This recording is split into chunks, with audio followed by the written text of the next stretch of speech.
Hi guys! Welcome back to our channel. So for today's video, gagawa ako ng lamaw. Ang lamaw kasi is parang pwede siyang pang snack or dessert sa mga Bisaya. Hindi ko lang alam sa Tagalog kung meron din ganito na iba din ang tawag. So ang ingredients ay buko, condensed milk, royal, tapos biscuits. Etong royal is optional na lang po siya. Tapos sa biscuits naman, nasa iyo na yun kung ano yung biscuits na prefer mo. Pero sa akin kasi, mas prefer ko sana yung honeybee. Pero wala akong nakikitang honeybee dito sa groceryhan. Hindi ko lang alam kung meron bang honeybee dito sa Luzon. Ayun, kaya ang pinili ko na lang ay Marie. Pwede din siyang fita. Bumili din ako ng fita. So, ayan guys, yung buko na nabili ko. So, isang buko lang ang binili ko kasi mag-isa lang din naman ako.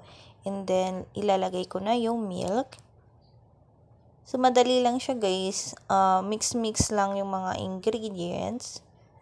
So, ayan yung milk. And then, yung buko na nabili ko, medyo na siya, medyo may pakatigasan na. So, mas maganda sana yung yung hindi matigas.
Lagyan na natin ng ice. So, sa probinsya kasi, usually kapag naglalamaw, pagkakuha namin ng buko sa mismong sa puno, doon na din kami nagaganito, nag-grate, doon na kami nagmi-mix, kaya nagdadala na kami ng ice. So, parang diretso kakainin na namin. Pagkatapos naming halu-haluin lahat ng ingredients, kakainin na agad. Kaya dapat may ice.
So, eto guys, ilalagay ko na yung biscuits na Marie.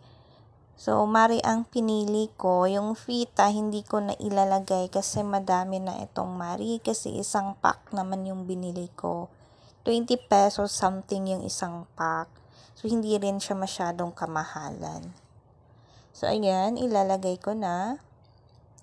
Ganyan lang. So, kanina nag-gloves-gloves pa ako, pero tinanggal ko na kasi hindi ako comfortable na nag-gloves-gloves. Naghugas naman ako ng kamay, and then ako lang din naman ang kakain yan. Ayos lang na tinanggal ko na lang din. Kung saan ako comfortable, go ako.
So, ayan guys, kumakain na ako ng lamaw.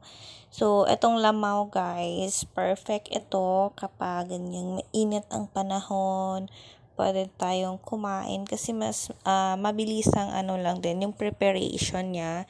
And then, perfect siya sa summertime. So, i-welcome na natin yung summertime. Ready na tayo mag-swimming or mag-beach or kung ano man yung ginagawa natin kapag summer. Pwede din kumain lang. So, ayan, maglamaw na kayo guys para matikman nyo din kung ano ang lasa nito. Para sa akin, masarap siya lalo na kapag nag-blend ng maayos yung royal at saka yung buko juice.